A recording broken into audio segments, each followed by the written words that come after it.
呢一集咧就係今個禮拜《星邊風心路歷程》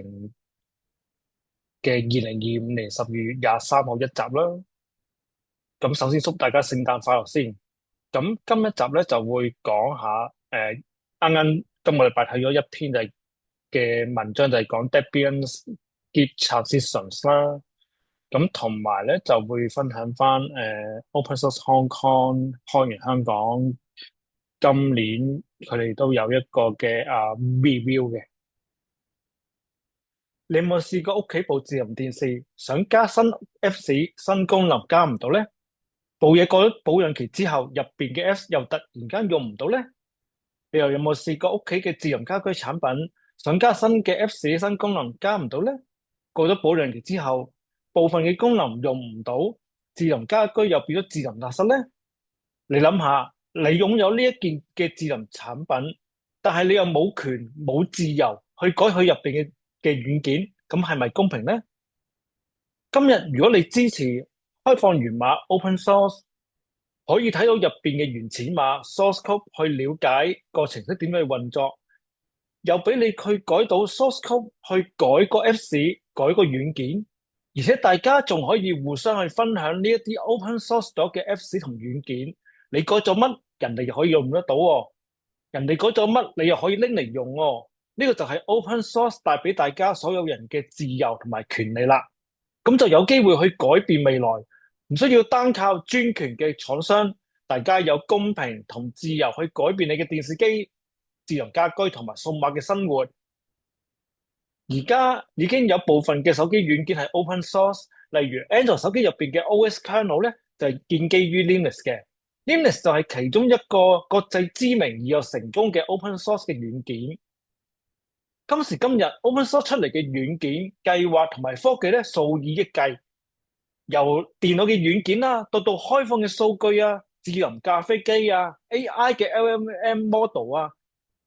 參與 open source 嘅人其實已經係數以百萬計，但係當中只有少過1成人係有收入嘅。為咗去持續開放源碼呢一種自由嘅精神咧，希望你從今日開始就能夠支持 open source、open data、open source 嘅 AI。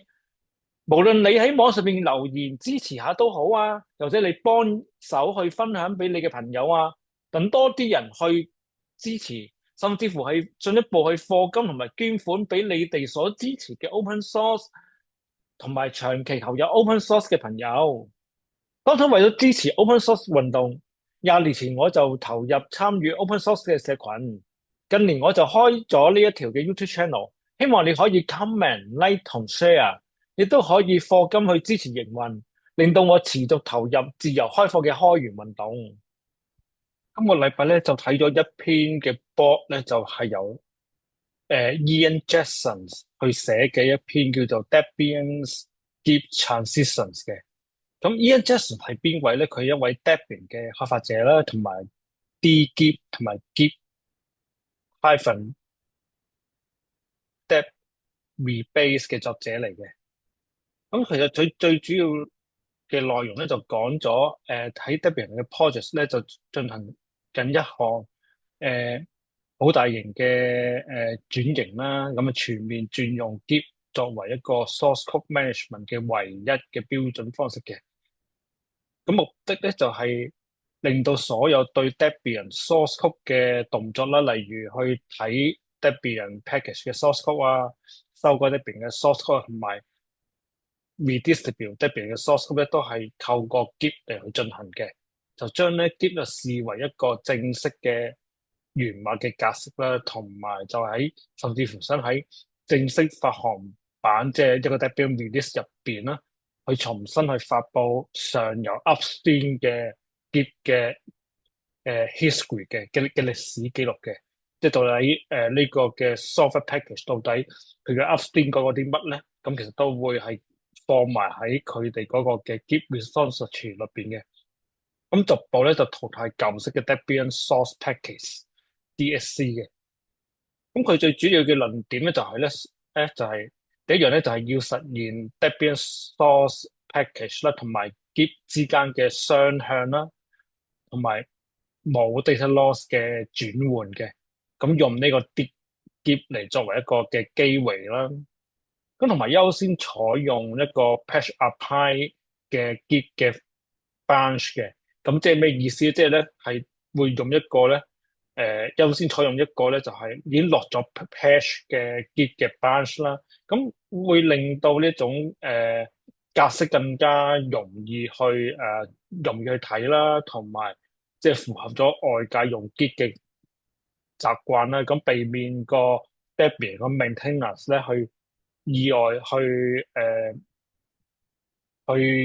標咗一個冇security patch 嘅版本啦。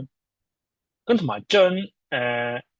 升多 dgib.debian.org 咧就作為一個正式，只係會加嘢落去嘅 Git 嘅存庫啦，就取代舊有嘅存庫系統嘅，就唔依賴 Sasa 嗰啲嘅嘅嘅工具啦，因為咧可靠性同埋安全性嘅考慮啦，同埋最後咧就雖然咧佢唔同相關嘅工具，例如dgib 啊、tab to upload 啊、git hyphen deb rebase 啊，已經成熟咗啦，但係咧就轉型咧就仍然需要個 community 去大力去推廣啦，同埋去教育大家點樣去採用啦，同埋最緊要就係用啦，特別係鼓勵maintainer 咧就去用tap to upload 或者啲 git put 去進行一啲 git 嘅嘅嘅 release 啦，係啦，用 git 嘅作為基礎嘅 release 啦。咁 Ian Jackson 咧就認為咧 Debian 咧就過去咧未有好好咁樣去利用 Git history 咧，係一個唔係咁好嘅做法嚟嘅。咁希望呢一個嘅轉型能夠去提升個普及性啦，同埋令到下游嘅 fork 亦都 friendly 翻啲啦，同埋就係相關嘅呢一個嘅項目咧進展都個進度幾好嘅，但係就仍然需要去解決一啲剩餘嘅問題啊，同埋加強相關嘅宣傳啦。咁我認為咧，Ian Jackson 呢一篇 Debian Git 嘅 transition 咧，都值得大家一睇，去了解翻點樣去用 Git 嚟去做一個大型嘅 project 咯。咁喺邊一個部分啊，點樣去做啊？咁其實都值得去大家細思佢呢篇長文嚟去諗翻software development 點樣去用 Git 嚟去做好多唔同嘅嘢咧。咁今日 Open Source Hong Kong 就發佈咗2025年嘅回顧啦。咁啊，多謝我哋嘅執委 Daisy 去幫手去列舉翻 Open Source Hong Kong喺2025年有啲乜嘢嘅社群活動啊，同埋我哋嘅執委做過啲乜嘢嘅工作啊。咁 Open Source Hong Kong 咧喺網站方面咧，咁除咗今年我哋係整咗一個Discourse 嘅forum之外咧，咁亦都係好多謝 Udomain 就去贊助我哋嘅 hosting 嘅 infrastructure 啦，去擺我哋嘅一啲嘅 website 啦。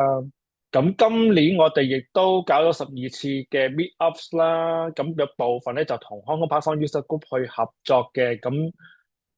去接觸咗成幾百個人次嘅developers 啊，同埋一啲嘅 professionals 啊、contributors 啊、學生啊。咁我哋嘅執委亦都有部分人去參與咗 PyCon Hong Kong 2025嘅 Organizing Committee 啦，去幫手 conference 嘅設計啊、marketing 啊同埋 sponsorship 啦。咁亦都我哋擺咗一個 Open Source Hong Kong 嘅攤位喺 PyCon Hong Kong 入邊啦，亦都我哋嘅有一位亦都幫手搞 PyLadies Hong Kong 啦。咁 PyLadies Hong Kong 亦都有設立咗一個嘅攤位嘅。咁喺海外方面啦，咁我哋嘅執委咧就參與咗唔同嘅海外嘅會議啦，例如菲律賓嘅 PyCon APEC 啦，日本同埋台灣嘅 PyCon 啊，同埋台灣嘅 Conscup 啦。咁我自己本身喺台灣 Conscup 咧，亦都接觸咗韓國嘅Boss for All 嘅搞手啊，同埋 PyCon Korea 嘅搞手啊。咁亦都有一班識咗好耐嘅Linux Professional Institute LPI 嘅朋友啦，亦都第一次親自去同佢哋見面啦。咁亦都我喺 Concept 最後亦都有講咗一場 Lightning Talk，可以分享翻我哋其實Concept 點樣 inspire 我哋去創辦香港開業年會啦。咁我亦都喺今個月咧，亦都有喺 Gulong Asia Summit 嗰度就主持咗一場嘅 workshop 啦，去討論翻點樣去 sustain 同埋去 go open source community。咁亦都今年亦都有支持其他嘅機構去搞香港 ICT 嘅 awards 啦。咁包括就係 WTIA 嘅 Startup 嘅 ICT Award 嘅 category 啦，同埋社聯嘅 Smart People 嘅 category 啦。咁我亦都喺 Student Innovations 個 category 嗰度咧就做第一次做 assessor 啦。咁所以咧喺我哋喺去唔同嘅地方去參與唔同嘅 conference 啊，同埋我哋喺本地嘅contributions 啊，咁去聯繫翻本地同埋海外嘅open source 嘅運動啦，咁令到可以令到 open source 嘅社群能夠繼續去強壯起嚟啦。咁2026年咧，咁都希望係繼續有一啲嘅計劃想做嘅，咁所以咧，我哋今年